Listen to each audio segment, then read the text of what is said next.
What I want to do, though, is bring it back now to your interest in this area. Okay. Because within California, you know, there's plein air, I mean, there's all kinds of different schools Right. of art, but you were particularly attracted to this kind of modernist abstraction, Right. which was unusual. And I'm wondering what drew you to that. The artists, they were unusual. Helen Lunderberg was so quiet, you'd think, but she had such depth, and she had such conviction, and she understood the modulation of color and of tone. You know, printmaking was not her best medium. She was really a painter, and she did work in the Federal Arts Project and the print section, but she was also working in the mural section. And so I met Helen, I met Lorser. Lorser was so stimulating. I'm still angry to him to this day, though, that we went for our first trip to Europe, and I came to say goodbye to him, and he was sick. And here he had been filling me with such thoughts of what I was going to see in Europe and what I must see and what I must do. And so I came to say goodbye to him, and Helen said, he can't see you, which was really a shock. At any rate, I left the next day, came back 3.5 weeks later, and he was dead. He was gone. And I was so heartbroken, because all along the way on my trip, I was thinking of what Lorser told me to do and what I was seeing and what I had to tell him, and he wasn't there. At any rate, notably, artists like Vitelson and Lunderberg affected me deeply. I also at the same time met Dorboff, Beatrice Wood, June Wayne, Clinton Adams. Clinton Adams had been the right hand of June Wayne. And Werner Dreves, though he wasn't a Californian, he spent a lot of time in California because one of his sons lived here. And I developed a wonderful friendship with him, both back on the East Coast and here. So I include his work in my gallery. He did a lot of wonderful prints of the West, of his travels across country. There are a couple of others that don't quite fit with this group, but I think it's important to talk about them. One being Jules Engel, and the other one's Oscar Fischinger. Well, Oscar Fischinger, because of film. Yeah. You sensitized me to film. Me? You. What? Because I really learned a lot while I was with you. And I loved the medium, the technique. But when I left you, I didn't want to pull any of your clients away. So I did. I only had 3. You had lots of wonderful clients. And so I purposely cut out photography until this last 5 years, maybe. And then I began to introduce some photography. But Jules, was... Jules was simply walking and came in one day and he says, why don't you show my art? And I laughed and I said, well, I don't show recent art, cutting edge. And he says, well, I've got things from the 30s too. And it turned out that these were the original drawings for Fantasia. Not And so bad. on through Mr. Magoo and Gerald McBoing Boing. And he went on to become the founding director of experimental abstract animation on film for Cal Arts. Cal Arts was just formed in 1970. But along with the drawings for the animation, he one day said, I have some abstract paintings too. I said, really? And he brought one in, and I said, are there any more at home like this? And it turned out there were.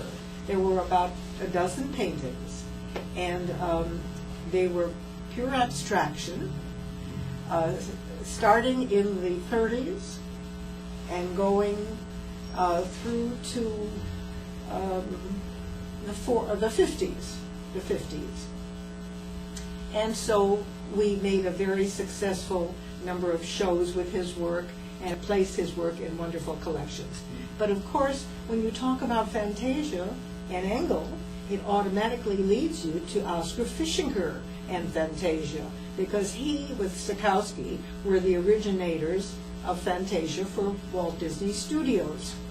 So at this time, Elfrieda Fischinger came in the door, and she and I struck up a friendship, and she said, you know, I have Peter's drawings, and I have Peter's paintings. I mean, Oscar. Pardon me, not Peter. Oscar Fischinger. I was looking at Peter Krasnow. Yeah, you can't look at Peter and talk about Oscar. So Oscar and Elfrieda.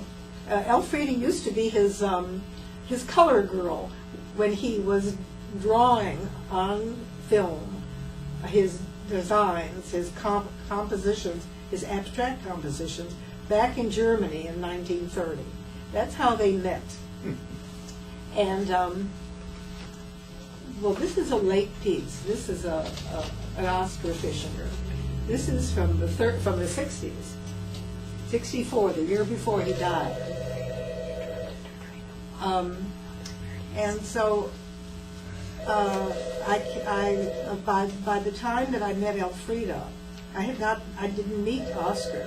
Oscar died in 65. I met Elfrieda in about 80. But I had the estate laid out for me, and there was some very exciting work by Oscar Fischinger. All of which encompassed, of course, animation, movement. Even when you had a still painting, you had movement, space. And actually those two elements of kineticism, of movement and depth, layers of space, that's what seems to bring me to a lot of people's art, a lot of the things around me that I bring into the gallery. So, let's go with the other one. You know, Twinkle. Twinkle, Twinkie. Twinkie, Twinkie, little star. Yeah. What's her name? What, who I used to carry in the gallery, you mean? Yes. I had a lot of women in the The gallery. doyen of San Francisco. The doyen of San The Francisco. wonderful artist. Ruth Bernhardt was the doyen of San No. Francisco. She wasn't? Before Ruth. Before Ruth. There wasn't anyone before Ruth. Yes. Ruth was 1977. The one before Ruth, she was working. The one whose son is an artist. Don't you remember who Twinkie was? Yeah. Oh, you're talking about Judy Dater. No, I'm not talking about Judy Dater. You're talking about Imogen Cunningham. Imogen. Jeez. I never had Imogen Cunningham. You certainly did. No, man. Well, if you didn't... I couldn't afford her. That was for rich people. I liked her.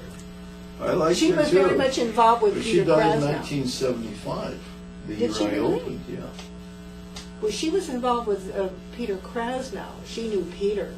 In fact, she photographed Peter and Rose. Yeah, and she photographed Carl Struess.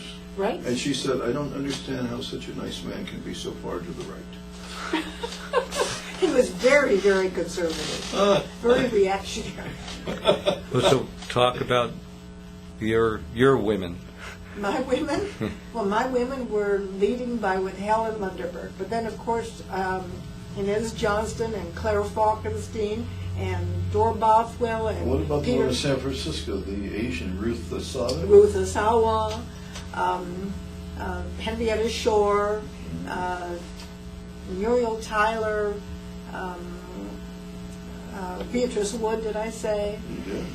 Yeah, so I've always felt that women have been poorly served by past history, and that has also to be developed. And not just in the art world. No. Poorly served. But I was only in my niche. You can only do what you can do. If you do 1 inch's worth, it's better than not doing 1 inch's worth. Oh, I can't disagree with that. That's Okay. for sure. Yeah. But I do think that women in the art world have generally been underappreciated, undervalued, except, interestingly enough, in photography. Well, Because if you Yeah. think of people like Margaret Berkwhite or Tina Madati or Margaret Mather, I mean, there's so many. they were really dominant. And they were giants. But somebody like Dora Bothwell, who came on the scene a decade earlier in the 20s, she had to use the name Dor, Oh, so they really? wouldn't know she was a woman. Yeah, no, it's interesting because in photography in the 19th century, because of the process of developing, a lot of husbands died early, and their wives ran the galleries after they died. So women in photography became somewhat common. But of course, In the nobody considered it. administrative, No, running and shooting the photographs. shooting the photographs. But nobody considered it an art form either, so that was the other side of it. That's another thing. Very interesting. Well, there are lots of pillars like Stieglitz, as an example, that were much earlier. But we're talking about what's here at this gallery. This gallery starts in 1930 approximately. Right. But you certainly did a very fair representation of women artists. I tried. Oh, you succeeded. I succeeded. Right. I know it's. I know that there has been an impact because of the calls I receive from the appraisers or from the curators from different museums who ask me for data, ask me for photographic material. So it's. I realize it now. No, I think you know, to sum it up a bit, have really earned a niche in the history of art in terms of the way you have taken a group of artists and allowed people to see their significance. As you say, it wasn't you. If they hadn't made the art, it wouldn't matter, but they made the art. Yeah. And you brought it to the public, and I think that's to be commended. Well, I did what I wanted to do, what made me happy, and that's why that article on Are You Happy? There's an article, Are You Happy? And I read it just this morning, and I realized what makes me happy. I really am so happy doing this gallery, this art, these forms, these subjects, this focus. It's made me very happy. So you are fulfilled. I feel very fulfilled. And with that, we will say good night. Good night.